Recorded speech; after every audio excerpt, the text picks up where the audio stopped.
അരഗജ എന്ന ഈ ദിവ്യ ഔഷധം നിങ്ങളുടെ ജീവിതത്തിൽ നിൽക്കുന്ന സകല തടസ്സങ്ങൾ, ദൃഷ്ടിദോഷം, ശത്രുദോഷം, നെഗറ്റീവ് എനർജികളെ കൊണ്ടുണ്ടാകുന്ന സകലവിധ ഉപദ്രവങ്ങൾക്കും ഒരു കവചമായി നിങ്ങളെ സംരക്ഷിക്കുന്നതാണ്.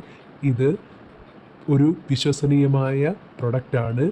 ഇത് നിങ്ങൾക്ക് വീഡിയോയിൽ ഞാൻ ടാഗ് ചെയ്തിരിക്കാം. നിങ്ങളിത് വാങ്ങി അടുത്തുള്ള ക്ഷേത്രത്തിൽ കൊണ്ടുപോയി പൂജിച്ച് നിങ്ങൾക്കിത് ഉപയോഗിക്കാം.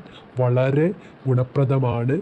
എല്ലാവിധ ദോഷങ്ങളും അകലാൻ ഉത്തമ പരിഹാരമാണ്. നിങ്ങൾ ഒരു ഇൻ്റർവ്യൂവിന് പോകുമ്പോൾ അതിൽ തുടർച്ചയായി പരാജയങ്ങൾ നേരിടുന്നുണ്ടെങ്കിൽ, അതുപോലെ തന്നെ ഏതെങ്കിലും പരീക്ഷകൾക്കൊക്കെ തയ്യാറെടുത്തിട്ടും അധ്വാനിച്ചിട്ടും അതിനൊരു തടസ്സമായി ഏതെങ്കിലും ഗ്രഹസ്ഥിതികളുടെ ചാരവശാലുള്ള എന്തെങ്കിലും ബുദ്ധിമുട്ടുകളും ഒക്കെ അനുഭവിക്കുന്നവരുണ്ടെങ്കിൽ ഈ ലേപനം തൊടുന്നതിലൂടെ ഒരുവിധം തടസ്സങ്ങളെ എല്ലാം തന്നെ നിവാരണം ചെയ്യാൻ സാധിക്കും എന്ന് പറയപ്പെടുന്നു.